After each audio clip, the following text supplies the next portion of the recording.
جانو T V کے ناظرین السلام علیکم دوستو، آج ہم آپ کو دو حیرت انگیز شخصیات کے بارے میں بتانے جا رہے ہیں، جن میں سے ایک چین کے رہائشی سانگ پیولنگ ہیں جو کنفو ماسٹر ہیں۔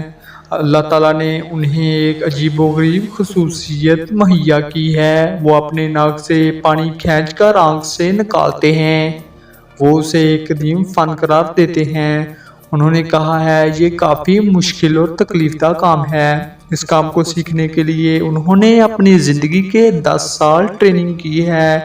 دوستو، دیکھنے میں تو یہ واقعی بہت امیزنگ لگتا ہے، لیکن کرنے میں یہ واقعی تکلیف دہ کام ہے۔ چلیے دوستو، بڑھتے ہیں اپنی ویڈیو کے دوسرے کردار کی جانب۔ دوستو، ہر مذہب میں ایسے شخص ہوتے ہیں جو اپنے مذہب میں آگے جانے کے لیے کچھ بھی کرنے کی سوچ رکھتے ہیں۔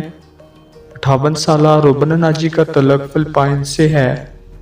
روبن ناجی کو مسلسل 33 سالوں سے عیسائی مذہب کے مطابق جس طرح حضرت عیسیٰ علیہ السلام کو صلیب پر کھڑا کیا گیا، اسی طرح اس شخص کو بھی لٹکایا جاتا ہے۔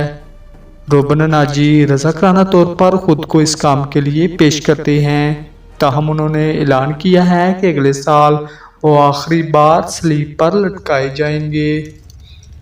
اب ان کو ایک جانشین کی تلاش ہے۔ روبن ناجی کو صلیب کے ساتھ باندھ کر ہاتھوں اور پاؤں میں 4 انچ کے کیل ٹھوکے جاتے ہیں اور پھر صلیب کو 5 منٹ کے لیے کھڑا کر دیا جاتا ہے۔ بعض اوقات تو روبن ناجی بے ہوش بھی ہو جاتے ہیں۔ یہ واقعی ایک دردناک کام ہے۔ فلپائن میں یہ روایت 1962 میں شروع ہوئی تھی۔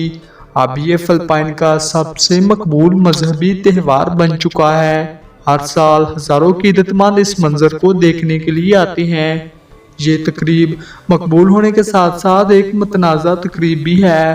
انسانی حقوق کی تنظیمیں اس تقریب کی شدید مذمت کرتی ہیں، لیکن یہ تقریب ہر سال اپنے وقت پر منعقد ہوتی ہے۔ دوستو، یہ کام بھی واقعی دردناک اور حوصلے کا کام ہے۔ عام شخص ایسا کرنے کا سوچ بھی نہیں سکتا۔ دوستو، امید ہے آپ کو ہماری ویڈیو پسند آئی ہوگی۔ ہماری ویڈیو کو لائک کریں، دوستوں کے ساتھ شیئر کیجئے اور چینل سبسکرائب کیجئے۔ ملتے ہیں اپنی ایسی ہی نیکسٹ ویڈیو میں، تب تک کے لیے اللہ نگہبان۔